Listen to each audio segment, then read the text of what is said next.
expect that the lights will be working by the second week of November, so I'll say November 14th, which is dead smack in the middle. If you notice, not only they're repairing it, but a lot of the electrical infrastructure has been brought up.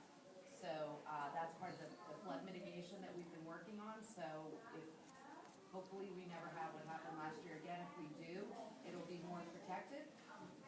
So we're working on that now. The third thing that I know people have sort of been kind of confused about is the latest policy that came from the board meeting last Tuesday, which is our policy on sponsorships and donations. The first time there was a concern raised on the sponsorship and donations was back in, I believe, 2000, it was before Matt, and I think it was 2010, during the Inspector General report. That was November 2010. 2010, okay, so it came up in that report that they had cited some concerns about the donations and sponsorship that the authority had been giving to various nonprofits and community groups over the years. So shortly thereafter, there was discussions at the authority to kind of start weaning groups off of these donations. And if you look at the budgets from 10 on, you can see that there was some dramatic cuts up until about 2 months ago, when we were part of the Controller's Office, does a regular audit of all state authorities. They also cited that we were still giving some money to community groups.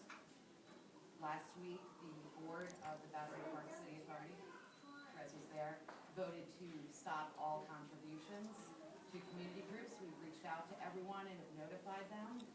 And so far, everyone has been quite understanding of the fact that we're just not able to continue to do that, and that'll be new policy. It almost seems counterintuitive that those who were receiving notes that pretty much said that our contributions or our funding is being discontinued. You know, there wasn't the sense of upset. I think it was more we appreciate what we had while we had it, but we certainly understand where you're coming from as far as keeping your funds within the authority, and so much of that goes to the city of New York. There was, I know, some specific concerns about the Downtown Little League and the Soccer League. They were actually very gracious to us when we talked to them. We will still be sort of subsidizing the fields. We obviously don't charge them what the market rate of the field is, and we also still will be paying once the lights are working again for the electric. So they were actually very gracious with what we did in that report. Good. I have a couple of quick questions. I'll open it up. The 900 million and the 85 million. Does that go over all of your debt at that point, or is there still stuff outstanding? I think it's the whole thing. Yeah, I think part of it is, and I think part of that the refinancing, almost like refinancing a mortgage. I think there's something like approximately a $40 million savings, which by not going bondholders comes back to the authority base and then to the city. And the 85 million capital improvement, is all of that identified already? Most of it is identified because we have to get we have to get our capital plan approved by the city controller and the mayor's office. So almost all of the projects have been identified. We do obviously have a pool of money for sort of miscellaneous expenses when we don't know if a water main breaks or anything like that. So we give ourselves enough money so that if there is something that breaks that we're not expecting, we can. Obviously, all of our build out has happened, so this is kind of just for the maintenance. I'll open up. Ruth, you have a question? Well, I've heard the opposite about people being happy with the fact that you're cutting off contributions. What are you doing? Well, I didn't say they were happy. I said they were understanding and appreciative. Gracious. No, I mean, obviously, no one's ever happy when they don't. I mean, I think it's going to be the end of the senior swim program at Bob County's group, and that's just, that program is just so wonderful. Absolutely. And so, I mean, people who go there really need it, but people can't, a lot of them people can't exercise and regular exercise program, but they won't water, and they won't miss it. And to have that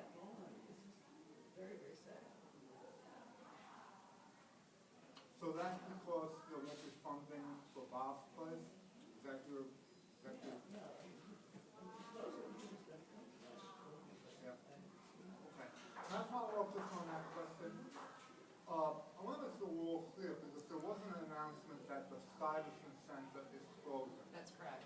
But there are also other activities that the Conservancy wants, like the Grow Fish program. Are those things continuing? Oh, absolutely. All of the Conservancy program is continuing with the exception of the programming at the Stuyvesant High School. The reason for the winding down of the Stuyvesant High School is the sort of the creation of it way back when was when there weren't a lot of amenities in the community. But since the community center has opened up across the street, and quite frankly, the Stuyvesant Community Center is, as we were talking on the way over, is kind of winding itself down. It's down to a little over 300 members. We felt it was prudent to wind it down, and that'll be closing, I believe, on December 21st. Right, and those who are members have received letters regarding any sort of reimbursement for membership that would have extended past January. Okay. And I think that there was just so many more things back when the Stuyvesant program started, back about 20 years ago, that there weren't as many facilities that have been bloomed since then. And not even as an aside, the authority just finished the construction underwriting of what's become now the Asphalt Green Center. And some buildings have their own clubs and amenities in their buildings, and some other private sector things too. So that's one of the other reasons why we're Good. Kathy, you have a question? Yeah, I'm assuming that at least some of the grants were given for strategic purposes to fill needs in the community, like for seniors that, the service, the infrastructure of Battery Park City just didn't allow for. And if the process became, let's say, more like that of a foundation or city government, where there's a deadline and opportunities to apply and a more public process of vetting grants, do you see any possibility of that returning? Or of continuing to look at our community? I mean, we can say that buildings have facilities and Asphalt Green is here and everything else, but there are still populations of people as we have a citywide policy concern with healthy aging, and there's no place for seniors in this community to go for exercise that meets their needs. Wouldn't that be a valid area to look at? Maybe it's not a grant, maybe it's a fee for service. Well, we certainly can't speak on behalf of the board. We are just reporting what the board decision was last week. We'll take your thoughts back. That is an interesting idea, though, we may want to pursue with you guys about the formal grant program or fee for service program, where it's transparent, open, and competitive. That might be a good idea. Look at Tammy and Tom. I hear what you're saying about Asphalt Green and building amenities, but the thing that concerns me is you have 300 memberships. Don't really understand how many people that is actually affecting. The membership at the community center is far less expensive than any other membership around. So you have 300 memberships, could be 300 people, could be 400 people with families that do yoga and other programming at the center that is at a far lower cost than Asphalt Green or perhaps Cowlings and other places. It does seem to me that by eliminating that programming in its entirety, not just the pool, but all the programming that was associated with that and memberships, does displace, I don't know if that's the right word, but a segment of the population that lives here and utilizes it, even if it's waning, by saying, oops, sorry, not affordable, because Asphalt Green is not inexpensive. And building memberships, not every building has a gym for free. So you're not actually there's actually no provision for anybody, much like the seniors, or anybody else who has been, I don't know if displaced is the right word, but priced out. I mean, it's truly setting a benchmark, which is your choice to do. It also makes me wonder about the grant program, as you're saying, when there's a problem, you fix the problem. You don't just cut the head off. If you've got a headache, you try and fix the problem. So if there was a problem with sponsorships and grants, I would be one who would be wholly supportive of some kind of thing that says, changes it from, I'm sorry, we have no more community funding for anything, especially when it's the community that funds the authority to a great extent, that there is a grant process or there are other things that are input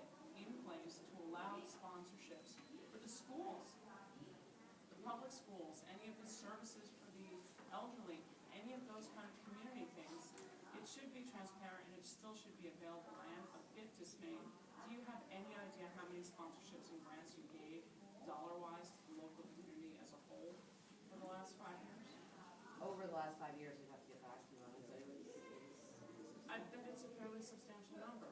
And so while people are very, Actually, It was like $2,000 grants, we if didn't you give look them at the large. AG's report, which ended 2010, the total was $4.2 million. $2 million of which goes to the conservancy. okay, but that still And leaves then you the reason 2.2 that they million. were criticized, that a lot more of them went to Auburn University, Jamaica. I mean, surprisingly, very little of that money went to local. The Little League and the Soccer League got a couple of bucks. The block party for 2 years got a couple of bucks. The schools have a couple bucks here and there. Look, the point is well taken. We're gonna take this Yeah, up we'll as certainly we're take it back visiting to this the as an open I mean, forum. it's kind of a funny concept, but $10,000 doesn't sound a lot to the authority, but I can guarantee to a school who's buying books and computers and pencils, it's a heck of a lot of money. Absolutely. But I don't think the schools are ever involved in the program. So, but it's a good program, and we should come. I agree, it'd be nice to have an open program, but that's not my question tonight. There are a couple of items, bullet points, that I'd like you to take home there. Well, I'll be quick. Hi, George. And one is that we have a new Democratic, the public has decided who's going to be the Democratic candidate for mayor. The Democratic candidate for mayor just happens to be for religious schools using PS 89 for prayer on Sundays. Our community board voted against that, and I'm wondering